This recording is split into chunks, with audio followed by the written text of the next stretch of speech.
Y bueno, pues ahorita a mí me corresponde compartir con ustedes parte de lo que fue mi vida en el negocio. A mí lo que más risa me da es que todo el mundo piensa que mi hija sigue igual de pequeñita. Todo el mundo me pregunta, ¿y tu niña? No, pues ya cuál niña. Es altísima, bendito sea Dios, se mejoró la raza. Sí, no salió igual que yo. Bueno, sí es delgada, pero mide 1,68, bueno, estuvo mejor, ¿no? Ella vive actualmente en Montreal. Todo el mundo piensa que hice un gran sacrificio al dejarla un tiempo, pero si tú ves hacia atrás, cualquier sacrificio que hagas por tus hijos es pequeñito. Yo creo que nunca me voy a arrepentir de lo que he hecho. Este negocio me ha dado la oportunidad de forjar un destino mejor para mi hija. Ella actualmente pues tiene el estilo de vida que todos los padres queremos. Ella está estudiando ahorita en la Universidad de Concordia, en Montreal. Tiene 4 años y medio viviendo allá.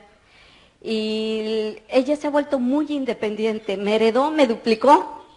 Es una persona con un carácter muy definido, autosuficiente, sabe hacia dónde va. Y platicando con ella el otro día me decía, mamá, es que yo me visualizo como una empresaria de gran éxito. Fíjate lo que hacemos. Cuando nosotros nos integramos al sistema y empezamos a vivir día con día la realización o la lucha de nuestros sueños, nuestros hijos empiezan a heredar eso. Y yo creo que es la mejor herencia que les podemos dar. El enseñarles que a un sueño no se renuncia, sino que por un sueño se lucha. Cueste lo que cueste. ¿Por qué? Porque en el sueño encontramos nuestra realización. En la renuncia de nuestros sueños encontramos nuestra frustración. Y la frustración es el cáncer del alma. El alma nunca se repone de la frustración. Renunciar hacia lo que a ti te podía haber llevado a descubrir el potencial que tú tienes es un dolor que yo no se lo deseo a nadie. El esforzarnos, el luchar, creo que es algo que engrandece al hombre. Ustedes saben que yo entré hace más o menos 14 años. En ese tiempo tenía 40 años y yo me sentía un poco frustrada. Había estudiado una carrera, pero esa carrera no me había llevado a ninguna realización. Por alguna situación apenas había yo conseguido el sobrevivir. A los 40 años tenía yo una niña de 4 años y medio, un montón de deudas. Estaba yo atrapada en un empleo que no me satisfacía, porque no solamente no ganaba lo que necesitaba, sino que estaba haciendo algo que no me gustaba, tenía que soportar a un jefe que no toleraba, y entonces poco a poco me fui frustrando. Yo pienso que cuando una persona se frustra, de repente es como si te empañaran el cristal de tu vida, y lo ves ya todo diferente, lo ves amargo, triste, gris. Y lamentablemente quien se lleva el resultado de esa frustración son las personas a las que más amamos, a nuestros hijos. Yo pienso, si no hubiera hecho este negocio, me imagino que ahorita sería una señora, no sé, varicosa, con sobrepeso, frustrada, hablando eternamente en pasado. Si yo hubiera, aferrándome a algún pequeño éxito pasado que hubiera tenido, es que yo algún día fui y añorando lo que pude haber sido. Cuando nosotros somos jóvenes pensamos que nos vamos a comer el mundo. Cuando yo tenía 15 años, juraba que a los 20 iba a ser millonaria. Cuando llegué a los 20 estaba apenas en la universidad. Y bueno, dije, me doy otros 5. Juraba que a los 25 todo era cuestión de recibirme y seguramente alguien me iba a ofrecer la dirección general de alguna importante compañía. Yo me soñaba como una ejecutiva exitosa. Y bueno, llegué a los 25 y pues sales a pedir empleo. A los 29, afortunadamente, sí, yo ya era una ejecutiva de cierto éxito, pero a los 40 me había frustrado. Tenía demasiada edad para cambiar de empleo. tenía demasiado miedo para renunciar a lo poco que yo tenía. No era algo que me satisficiera, pero yo sabía que era muy difícil que alguna otra compañía me diera algo mejor. Y entonces toleraba lo que había en mi vida. Estaba yo tan frustrada que ni siquiera me daba cuenta de cómo era mi vida. O sea, llega un momento en que te embotas, ¿sí? Y empiezas a moverte mecánicamente. Simplemente te levantas, te mueves, vas a tu trabajo, pero como robot. Y realmente no sientes vida dentro de ti. Es un día tras otro día, tras otro día, y todo es igual. La misma problemática, las mismas preocupaciones. Yo me sentía dentro de un enorme agujero negro y yo no le veía la salida. Mi hija, vivíamos entonces con mi mamá porque me había divorciado yo, me divorcié cuando ella tenía 1 año y medio y me fui a vivir a la casa de mi mamá por la única razón de que no tenía para pagar una renta. Entonces vivía a 45 minutos de la Ciudad de México. Realmente sin tráfico serían 30 minutos, con tráfico es más de 1 hora y media. ¿Sí? Mi mamá vivía en un suburbio de clase media-baja, en Ojo de Agua, y allá me fui a vivir yo con ella. Tenía un cochecito de medio uso, no muy bueno, al que yo cuidaba, igual que muchos cuidan su auto, y lo cuidaba más que mi propio cuerpo. ¿Por qué? Porque era mi único capital, y era lo único con lo que tenía yo para moverme. Entonces, todos los días, para que el coche no se calentara por el exceso de tráfico, me levantaba a las 5 de la mañana para salir a las 5:30 máximo de mi casa y que no me agarrara el tráfico.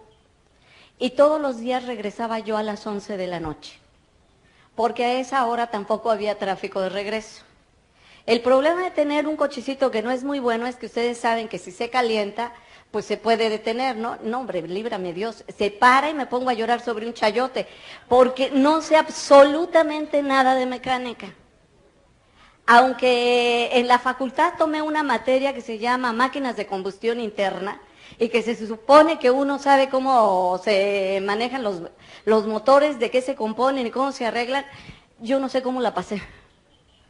Me lo he de haber aprendido de memoria, lo recité y saliendo del examen se me olvidó. Sí, porque yo hasta la fecha compro un coche por el color.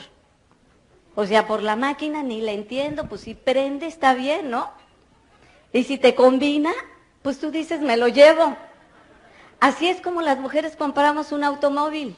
Entonces yo tenía ese cochecito y lo cuidaba muchísimo. Pero el cuidar a mi coche me llevó a olvidar a mi hija. Cuando yo me iba, la niña estaba dormida. Y cuando yo regresaba, la niña estaba dormida. Entonces, llevaba yo viviendo más o menos 3 años igual. La niña crecía, mi mamá la cuidaba, pero yo tenía poco contacto con ella. Los fines de semana que tenía tiempo para convivir con ella, normalmente pues el sábado lo dedicaba a limpiar la casa, a planchar la ropa, a arreglar las cosas de ella y a arreglar mis cosas. Y el domingo estaba muerta. Lo único que yo quería era olvidarme, descansar. Yo no sé a cuántos les pase eso, pero yo recuerdo que la niña se me acercaba y quería jugar, y por supuesto que la mandaba o a ver la televisión o a jugar con alguno de sus primos. Me acuerdo que una vez ella me vio sin hacer nada, y entonces se acercó y me pidió que jugara con ella. Y entonces le dije, no, nena, estoy ocupada.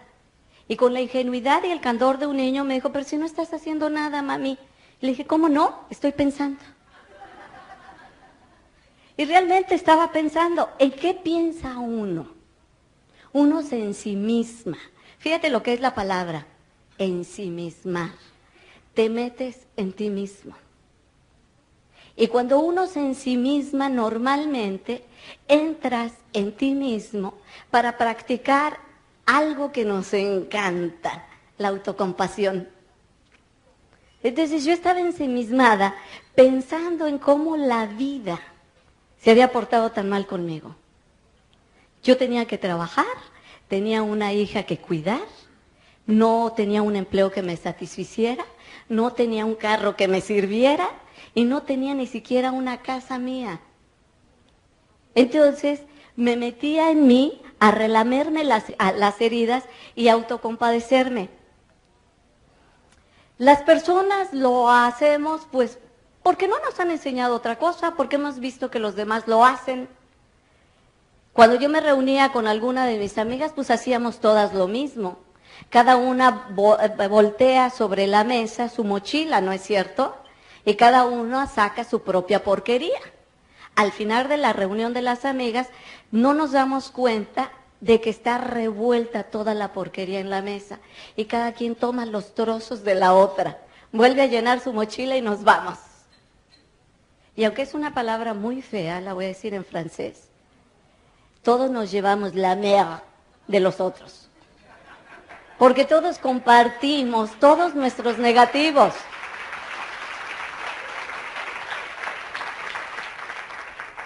Entonces, en esas estaba yo, pero yo pienso que la vida es misericordiosa con cada uno de nosotros. La vida a veces te golpea para ver si despiertas, para ver si nos damos cuenta.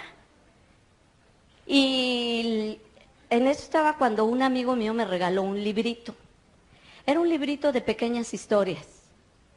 No sé por qué me lo regaló. No sé si él sabía que me hacía falta, si lo había leído antes, o simplemente la vida lo utilizó como instrumento y me acercó ese libro. Yo recuerdo que lo abrí y venía una pequeña historia. Hablaba de un niño que va corriendo cuando llega su papá del trabajo y le pregunta, papá, ¿cuánto ganas tú por cada hora de trabajo?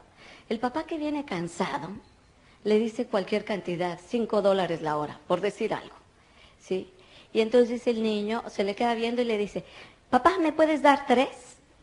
El papá, enojado, piensa que el niño es un interesado y lo regaña y lo manda a dormir. El niño, apesadumbrado, porque es un niño muy pequeño, de 4 o 5 años, se va a su recámara sin decir nada. Y el papá al rato se queda pensando, si esos $3 a lo mejor no son algo importante para el niño y que finalmente pues para él, pues ¿qué más da? Entonces se arrepiente, como nos arrepentimos todos los papás después de que ya la regamos, ¿no? Se arrepiente, va a buscar al niño, lo encuentra dormidito, lo despierta, saca los $3 y le dice, ofreciéndole los $3, le pregunta, ¿para qué quieres este dinero? El niño, sin contestar, levanta la almohada, saca otros $2 y le dice, papá, te compro 1 hora de tu tiempo. A mí esa historia, bueno, me partió el corazón, porque de repente me di cuenta que yo llevaba 3 años sin darle 1 hora completa a mi hija. Estaba yo demasiado ocupada en proveer. Y creo que todos los padres se nos va la vida haciendo eso. Nos preocupamos mucho por conseguir dinero y creemos que llevando el sustento a nuestra casa ya cumplimos. La tragedia es cuando los hijos crecen y nos reprochan la ausencia que tuvieron de nosotros. Y uno queda en un conflicto enorme porque siente que es una ingratitud por parte del hijo el reclamo. ¿Cómo te puede reclamar un hijo tuyo que no hayas estado junto a él si tú te has partido en 4 para conseguir lo que él necesita? Y sin embargo, muchas veces nuestros hijos no son cosas materiales lo que más necesitan. Necesitan quizá más una caricia o una palabra. Necesitan quizá 1 minuto de atención dedicado exclusivamente a él. Yo no lo sabía. Pero cuando leí ese librito tomé una decisión. Teníamos que buscarnos una casa, mi hija y yo, en la Ciudad de México, de manera que las horas que yo invertía en la carretera pudiera dárselas a ella. Y fue acción. Yo ayer les contaba, yo tengo un muy buen ejemplo con mi mamá. Ella nunca se piensa las cosas. Ella es decidir y actuar al mismo tiempo, o sea, no es de voy a. es de estoy ya. Entonces, en el momento en que yo tomé la decisión, al día siguiente empecé a buscar un departamento. Claro, de acuerdo a mis posibilidades. Y cuando uno se toma la decisión, pero en serio, algo pasa. Ustedes lo han leído también en el libro del alquimista, ¿no es cierto? Que dice, el universo se confabula. Y el universo se confabuló, y ese mismo día que yo empecé a buscar departamento, lo encontré. Salí a la hora de la comida, y en una hora encontré un departamento cerca de mi trabajo. Inmediatamente hice el cheque, lo aparté y le informé a mi mamá que me iba a México a vivir con mi hija porque le quería dedicar más tiempo. La niña estaba feliz. Empezamos a vivir así 2 meses. Yo arreglé todo en mi trabajo de manera que pudiera trabajar nada más en la mañana y me quedara todo a la tarde. Entonces iba personalmente a recogerla a la escuela, la llevaba a la escuela, comíamos juntas, empezamos a hacer la tarea de juntas y para mi hija el mundo de repente se había iluminado porque su mamá ya estaba con ella. En esas estábamos cuando me encontró el negocio. Una vez un amigo mío pensó en mí porque le habían presentado esta oportunidad. Bueno, entonces, les decía, me presentó mi amigo Sergio, que no es Sergio Rivera, sino Sergio Ruiz, me presentó la oportunidad. Él era amigo mío desde hacía muchos años, de hecho, era mi mejor amigo, hace ya muchos años que no lo veo. Entonces, como nos conocemos, como se conocen los amigos, ¿no? Cada vez que él me contaba algo, yo le sacaba raíz cuadrada, porque yo sabía que lo que él decía siempre era un poco exagerado. Entonces fue y me contó de este negocio y me dijo, nos vamos a hacer millonarios y lo único que necesitamos es meter un montón de gente. Y entonces yo dije, pues como habíamos estado juntos en las pirámides, ya tenía yo la referencia con eso y dije, no, hombre, nos vamos a meter en otro lío. La última vez tuvimos que pagar un chorro de lana, ¿no? Entonces le dije, no, Sergio, tú siempre andas con tus tranzas y por eso luego nos va mal. Entonces yo no quise saber nada.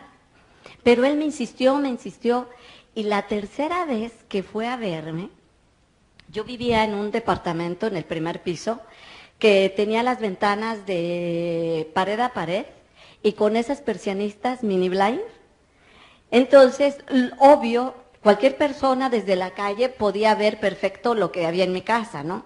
Entonces yo estaba platicando con el papá de mi hija que había ido a verla cuando veo que se estaciona el carro de Sergio. ¿Sí? Y en cuanto lo vi, para que él no me viera, que me aviento pecho tierra sobre la alfombra. Y así pecho tierra que me voy hasta la cocina. Pues mi exmarido se me quedó viendo como diciendo, ¿qué onda, no? Y entonces me sigue hasta la cocina y me dice, ¿qué le debes? Y le digo, no, es que me está invitando a un negocio y ya, estoy hasta aquí, ¿no?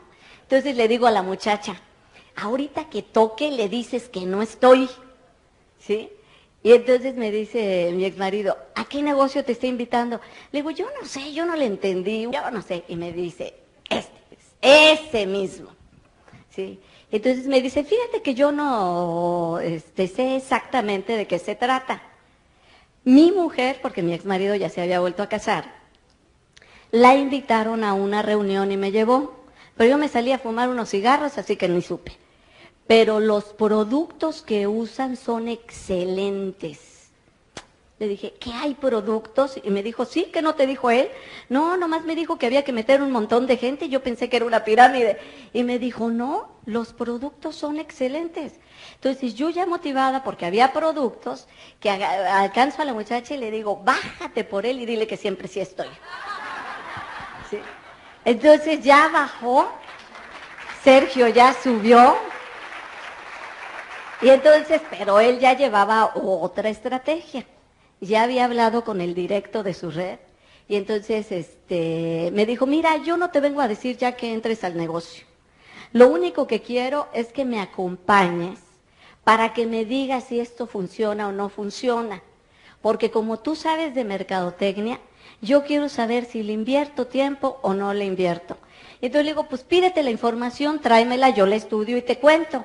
Y me dijo, no, es que sí tienen allí unos como libritos, pero cada vez que yo me acerco los esconden. Le digo, no hombre, Sergio, eso es un fraude, entonces, pues ¿cómo que no te quieren dar información?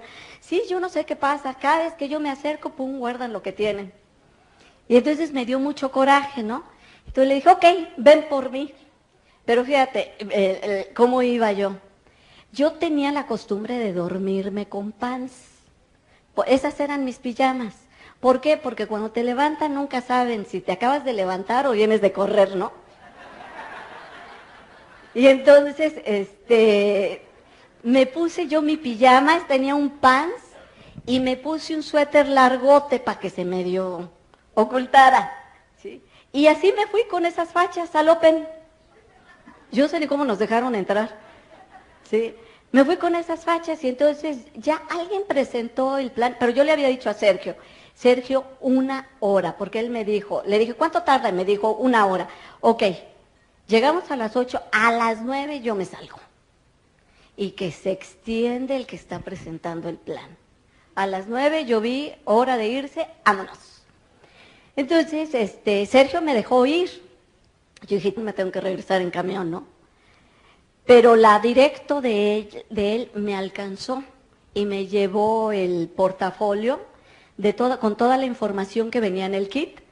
Y entonces me dijo, disculpa, pero es que Sergio me dijo que tú eres una persona muy ocupada, que no te podías quedar, entonces te reuní esta información para que la analices. No, hombre, yo me fui, pero súper feliz. Me habían levantado mi sentido de la importancia personal hasta el cielo. Al Sergio no le habían querido dar nunca nada. Y a mí me daban todo el portafolio del kit. ¿Sí? Entonces, ¿cómo me fui? Nunca me enteré que había sistema. Pero yo llegué y empecé a revisar.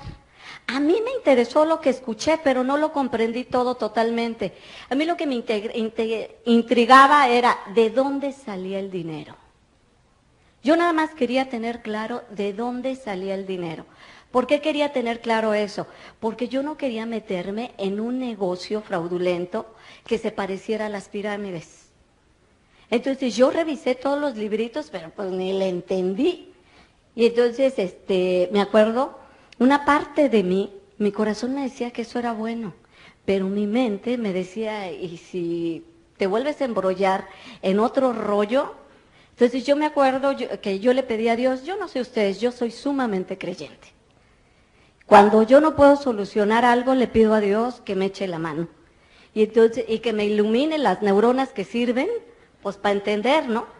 Y entonces, me acuerdo que yo me dormí pidiéndole a Dios 3 señales. Le dije, Dios mío, si esto es para mí, dame 3 señales para que yo empiece a hacerlo. Porque yo llevaba meses de pedirle a Él, ponme algo. Porque el dinero no solo no me alcanzaba, sino que yo estaba harta de hacer el trabajo que estaba haciendo. Mi jefe tenía la costumbre de jinetearse la lana de los clientes. Y luego me obligaba a mí a mentir, cosa que además nunca hice.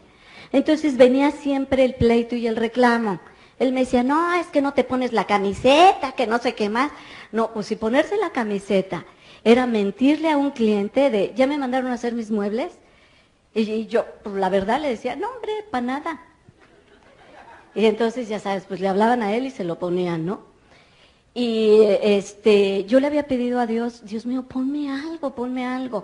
Debe de existir un empleo en el que no tengas que mentir para ganarte, pues, la papa. Y entonces a mí me latía que esto era bueno. Y yo me acuerdo que me dormí bien tarde y a las 5 de la mañana, pum, vale que me despierto. Acababa de ver claritito de dónde venía el dinero. Yo había trabajado anteriormente en publicidad.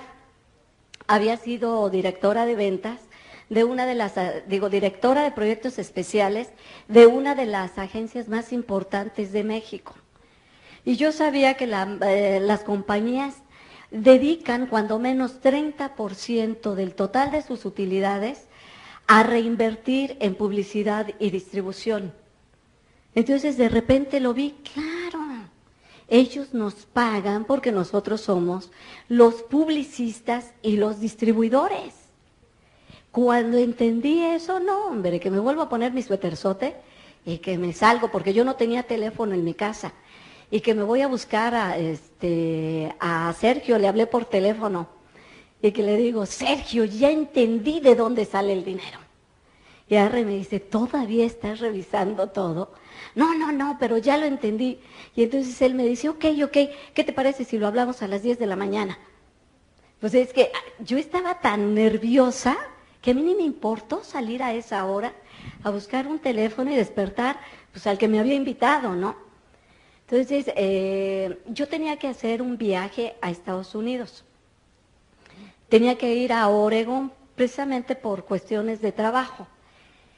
Entonces, me acuerdo que vi a una persona que es amiga mía, es americano, pero él habla español muy bien. Entonces, le comenté sobre lo que estaba pasando en México. Y entonces él, me acuerdo que Andrew, muy sorprendido, me dijo, ¿está la corporación en México? Sí. Entonces me dijo, mira, Consuelo, yo tengo amigos personales que se han hecho millonarios en ese negocio. Cuando yo escuché eso, yo dije, es la segunda señal. Porque Andrew tenía toda mi confianza. Y si él me estaba diciendo que sus amigos, él es psiquiatra de niños, me dijo, mira, yo no lo hago porque yo tengo una profesión que me absorbe. Pero la verdad, yo he visto cómo se han enriquecido las personas en ese negocio. Yo en tu lugar lo consideraría. Para mí esa fue la segunda señal. Un segundo.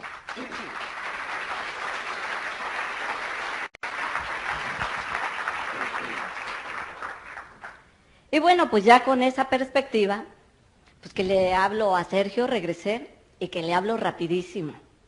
Recuerdo que regresé un domingo, y entonces el Open era el lunes. Y le dije, Sergio, me quiero inscribir. Y me dijo Sergio, ok, pues nos vemos mañana en el Open. Y le dije, ¿a qué horas es? Me dijo, pues a las 8 de la noche. Bueno, te advierto que si tú no estás a tiempo, porque Sergio nunca fue puntual ni para nacer, ¿sí?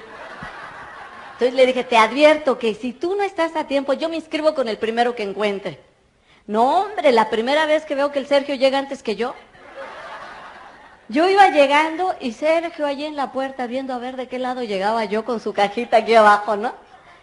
Entonces ya me inscribí, pero pues yo no sabía nada del sistema. Yo no supe, entonces lo aventé y le dije, bueno, esto no es importante.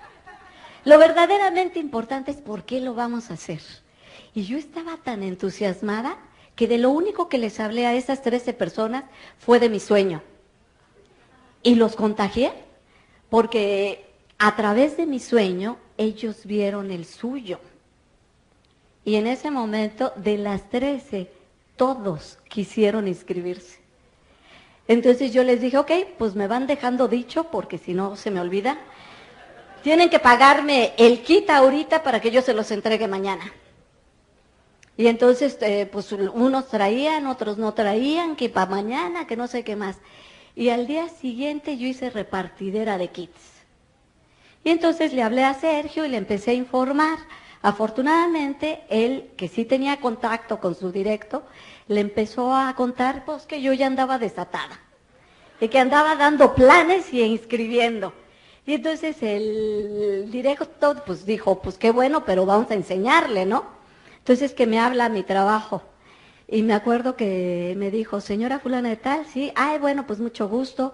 Mire, yo soy Tony Romero, soy el directo de su línea.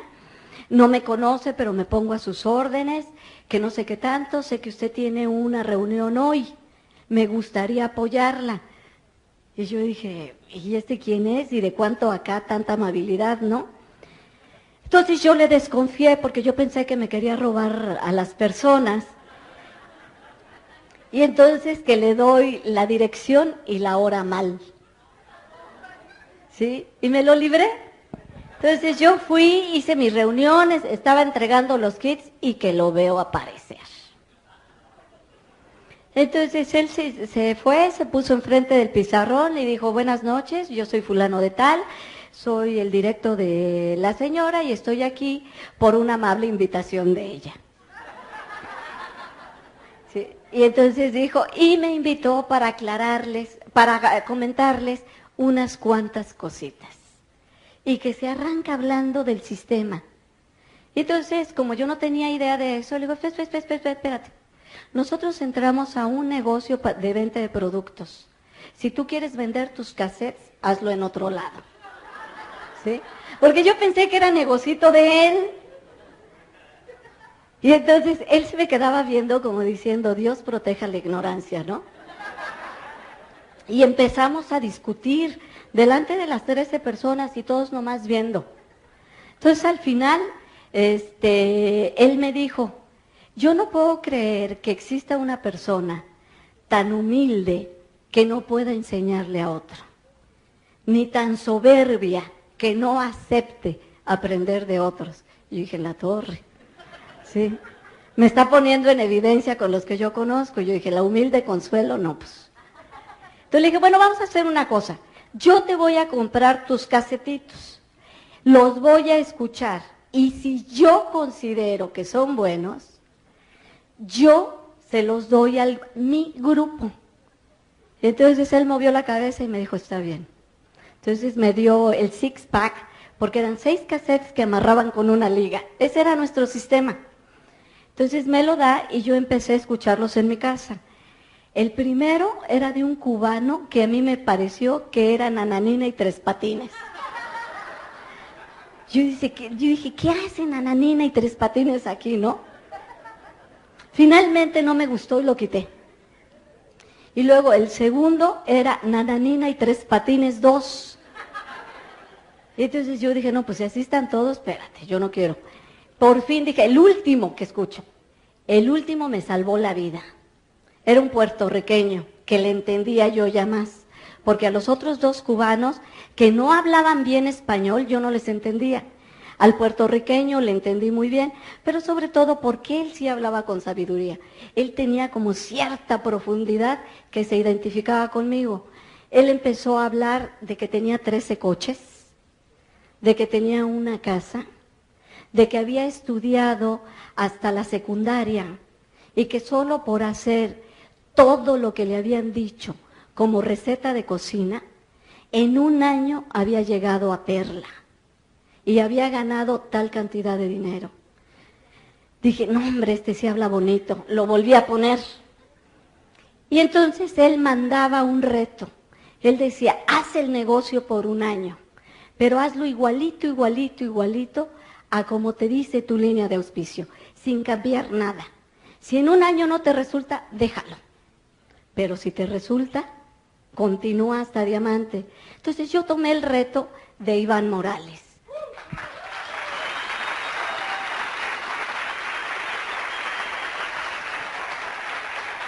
Iván para mí siempre fue uno de mis diamantes y sigue siendo uno de mis diamantes preferidos. Es de la línea dura, él golpea, él no te dice las cosas con azúcar, te las dice directitas.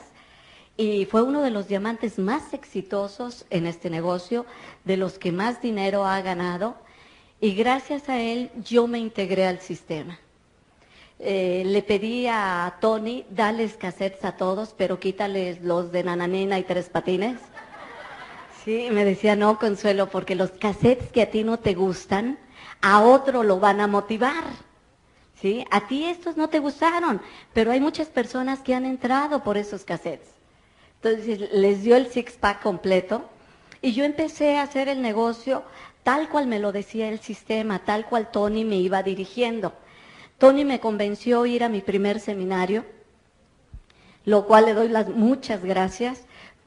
Por supuesto yo fui más que nada por no perder ¿cuántos nos costaban? Creo que $5 la entrada al seminario. Entonces, el día domingo me daba mucha flojera levantarme, llevar a la niña, que la cuidaran, bla, bla, bla, bla, bla. Pero ya había gastado mis 50 pesotes, entonces yo dije, no, ni más, como sea, pues vámonos, ¿no?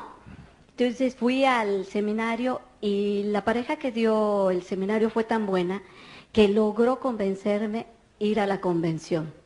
Había un pequeño problema, la convención era en Orlando y costaba, pues no sé, como $1,500, ¿no? La convención. Todo el mundo me corrige y me dice, Consuelo, nunca cuesta $1,500 una convención. Y digo, ¿y el shopping no cuenta? A mí me salió en 1,500 porque pues también le incluye el shopping, ¿no? Pero yo no tenía dinero.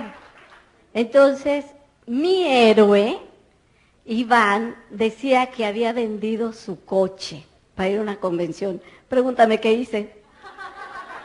Tostoneé el cochecito, pero a la de ya. Puse un anuncio y el primero que llegó se lo vendí en lo que me lo ofreció. ¿Por qué? Porque yo tenía que irme a la convención. Entonces fui a la convención porque Tony me había dicho que si yo iba a esa convención, yo me iba a traer el compromiso. Yo no sé qué entendía yo, no sé. Si el compromiso me lo iban a poner en un costal, me lo echaba yo en la espalda y me lo traía, no sé. Pero Tony me había dicho, y es importante que tú tengas el compromiso, porque si tú tienes el compromiso, tú llegas a diamante.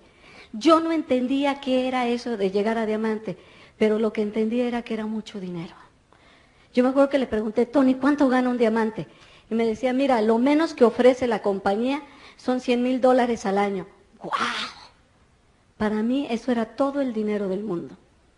¿Sí? Entonces voy a la convención, pasa el viernes, y yo no vi el compromiso. Pasa el sábado, no hombre, me le enfieré a Tony, porque faltaba nada más un orador, que era Bill Childers, el que iba a cerrar la convención.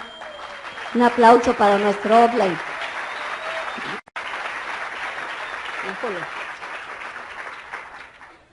Y entonces le dije a Tony, oye, tú me dijiste que yo iba a agarrar el compromiso aquí y ya estamos en las últimas y yo no veo el compromiso.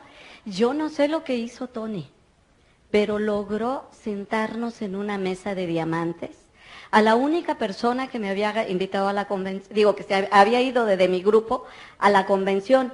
Y eso fue porque yo no la invité, sino se pegó. Ella escuchó cuando Tony me estaba promoviendo la convención a mí. Y entonces ella me dijo, oye, Lindita, ¿yo puedo ir? Y yo le dije, pues si quieres. Esa fue mi promoción. Y entonces se fue. Ella fue mi primera esmeralda.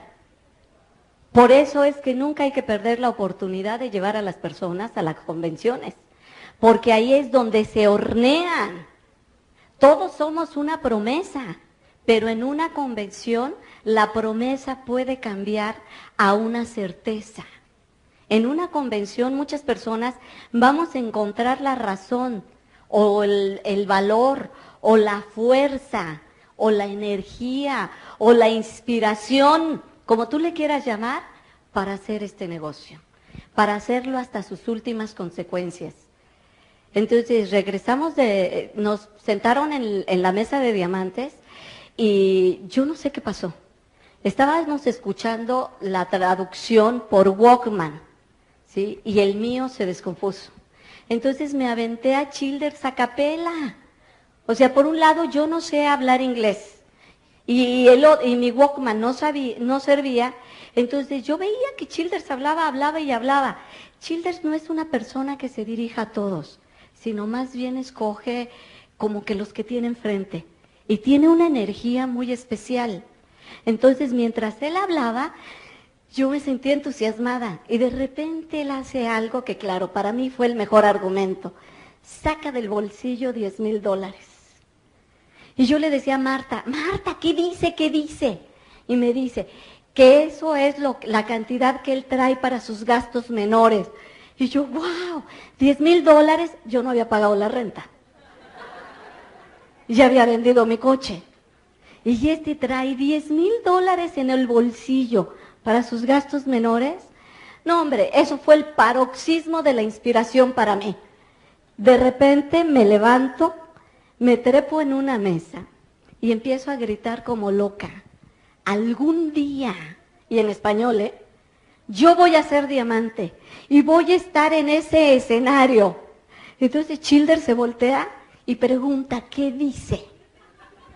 Pues sí, dijo, le dio la locura y en español. Sí. Y entonces le traducen y Childers pide un aplauso para mí. Me sentí realizada. Sí. Entonces, yo me acuerdo de la cara de Marta, que asustada me jalaba del vestido y me decía, sí, lindita, pero bájate. Es que fíjate, yo tan propia, 2 días antes yo había llegado a la convención a observar. Yo soy ingeniero industrial, soy sumamente analítica, tengo mente de matemático. Primero pienso y luego siento, ¿sí? Entonces yo llegué y observé, y yo los veía todos así como muy locos, como muy cursis, muy ridículos. Todo el mundo abrazándose, dándose besitos, y yo decía, "Ah", ¿no? Y luego a la hora que ponían la música, todo el mundo bailando, y esto y que el otro, yo embarada viéndolos. Marta, ya sabes, se había soltado el chongo y a todo lo que daba. Y entonces Marta me decía, porque Marta es una persona feliz, sencilla, que se integra, no tiene tanto rollo mental como yo. Y entonces Marta me decía, muévete, lindita. Y yo, ¿qué te pasa? ¿Sí? Y entonces me decía, no, hombre, ¿no te das cuenta que al fin y al cabo aquí nadie nos conoce? Entonces yo dije, pues sí, ¿verdad? Y ya con eso de que no importa si hago el ridi, empecé por acá a baile y baile. Al día siguiente estábamos una en una bocina y otra en la otra. Nos fueron a bajar. Entonces, fíjate, en 48 horas había cambiado mi personalidad. De ser una persona totalmente inhibida,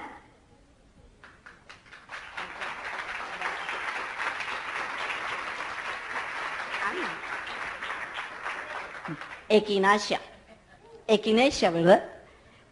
Así, a ver si esto sí ya me abre bien. Bueno, gracias por la equinacia.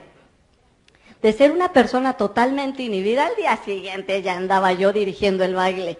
Pues al fin y al cabo nadie nos conocía. Sí. Entonces, ya con eso nos regresamos. No, hombre, yo iba prendidísima. Tony iba feliz.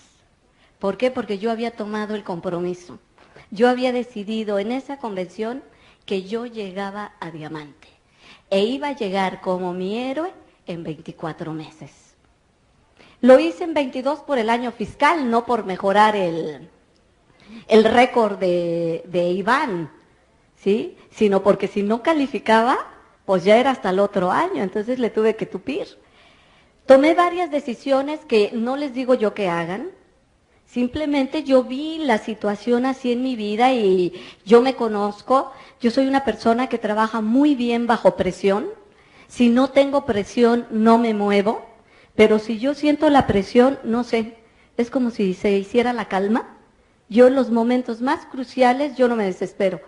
A mí me entra una paz y una seguridad que puedo trabajar mucho mejor así. Entonces hice cosas que no tenía que hacer, que a lo mejor no le funcionan a todos, pero que a mí me funcionan muy bien. Llegué y renuncié a mi empleo. Segunda cosa, hice la maletita de mi hija y se la llevé a mi mamá. Y yo le dije a mamá, cuídala y dame 2 años. Dame 2 años porque yo me voy a hacer diamante, mamá. Mi mamá no entendía. Había vendido mi coche, había renunciado a mi empleo y ahora le regresaba a mi hija. Decía, ¿quién sabe qué tiene? Luego me confesó que aceptó cuidar a la niña porque dijo, pues lo que tenga, a ver si no se le pega a la niña, ¿no? Digo, mejor que me la deje aquí. No te voy a decir que fue fácil. Mi hijita estaba chiquita, tenía 4 añitos. Ella no entendía por qué después de que estábamos viviendo juntas, la regresaba yo ahora con su abuelita. Yo le explicaba que teníamos sueños, yo la puse a hacer conmigo su collage. Y yo creo de verdad que los sueños que tú recortas y visualizas se cumplen. Porque Fernanda recortó una foto de Lupita D'Alessio con un micrófono. Lupita en ese tiempo se peinaba como yo, no yo como Lupita, ella como yo. ¿Sí? Entonces, ella está hablando y yo le decía, pero ¿por qué, nena? Y yo por más que quería quitar a la Lupita de los sueños de mi hija, ella se aferró y sí, mamá. Tengo una fotografía años después, hablando yo en una convención, que estoy tomando el micrófono que parece que estoy cantando. Y tengo un ángulo en donde se me ve más el cabello que la cara. Y veo la fotografía que recortó Fernanda y es igual. Fíjate, ella me visualizó con un micrófono y yo ni idea tenía que después eso sucedería, pero dando una conferencia. Nunca cantando, no hombre, si salen todos y empiezo a cantar. Yo canto tan bien que me utilizan para fumigar, nomás echar. Entonces, yo empecé a ver a mi hija nada más los fines de semana. Pero fue muy bueno porque entonces aprendí a darle tiempo de calidad. Antes, aunque vivíamos juntas, yo realmente no le hacía caso. Como después de que entré al negocio, nada más la iba a ver los domingos, entonces todo desaparecía para mí y lo único que existía era ella. No le hacía caso a mis hermanos que iban a comer con mi mamá, no le hacía caso a mi mamá y solamente éramos la niña y yo. Ahí aprendí a ponerle atención a mi hija, cosa que fortaleció mucho su autoestima. Jamás volví a atender a una persona que me hablara callando a la niña. Callo primero a la otra persona y le pido, ¿sabes qué? Discúlpame, ¿qué me decías, nena? Eso le empezó a dar mucha seguridad a ella. Yo ahora la que la veo hecha una mujer, me da mucho gusto, porque la veo una mujer autosuficiente, segura de sí misma, aceptando el mundo que tiene, sin miedo, dispuesta a enfrentarse a lo que venga, y eso solamente lo tiene un niño que ha tenido atención por parte de sus padres, que no se sabe rechazado.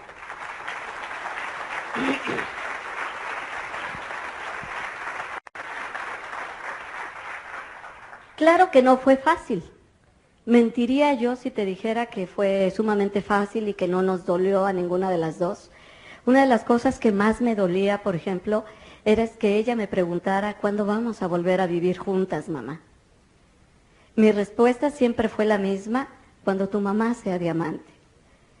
Ella, yo no sé lo que entendería cada vez que le decía eso, pero lo aceptaba como respuesta.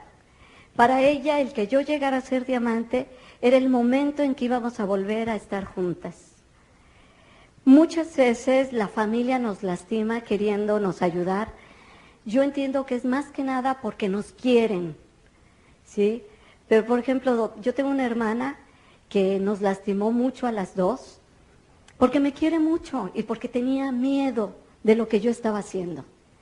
Ella no podía entender cómo había renunciado a mi carrera, cómo había renunciado a mi empleo, cómo había vendido mi coche, por qué había llevado a mi hija a la casa de mi mamá. Y entonces cada vez que podía, trataba de decirme a su forma el que yo regresara a mi vida anterior, pero esa forma me lastimaba. Entonces tenía la costumbre de decirle a la niña, es que tú pareces huerfanita. Y entonces una vez mi hija me dijo, mamá, ¿por qué mi tía me dice que parezco huerfanita? Y entonces yo le dije, porque está mal de su cabecita. Así que no le digas nada, pero es que tu tía está muy enfermita. Pues sí, ¿qué le dices? ¿Sí? Finalmente ahora mi hermana me felicita. Siempre dice, qué bueno que nunca me hiciste caso. Toda mi familia me respeta, pero las cosas tienen un precio. Muchas veces uno siente que el precio es gigante en el momento de pagarlo. Pero yo te aseguro que el día que tú estés subiendo como diamante, todo lo que pasaste se te olvidó. A mí me cuesta tanto trabajo recordar los momentos malos, que ahora que Charo me pidió, por favor, cuenta tu historia completa, yo decía, híjole, pues es que ya ni me acuerdo. ¿Por qué? Porque han sido 13 años de libertad económica, de bendiciones, de no trabajar, como dice Jim, de no tener la pesadilla de levantarte temprano. Hace poco tuve un sueño, y se los juro, fue real, ¿eh? Soñé que mi hermana, esta hermana, por alguna situación me convencía de que yo le hiciera un proyecto a su banco, porque yo me dedicaba antes a hacer eso, proyectos para diferentes compañías. Y no sé por qué me convencía y le aceptaba el proyecto al banco. Y de repente estaba yo como a media mañana, eran las 11 de la mañana, con un montón de personas en un restaurante pasándomela muy bien en el jijirijiji. Y de repente me acordaba, si yo ya estoy trabajando, yo tengo que estar en el banco. Y me entraba una angustia porque pensaba, van a correr a mi hermana por mi culpa. Van a correr a mi hermana porque yo no estoy cumpliendo. Y entonces empezaba yo desaforadamente a querer llegar al banco y pasaban un montón de cosas y no podía llegar. Tenía tal angustia que me desperté. Yo dije, ay, bendito sea Dios, solo fue un sueño, yo ya no trabajo. El día que tú no trabajes,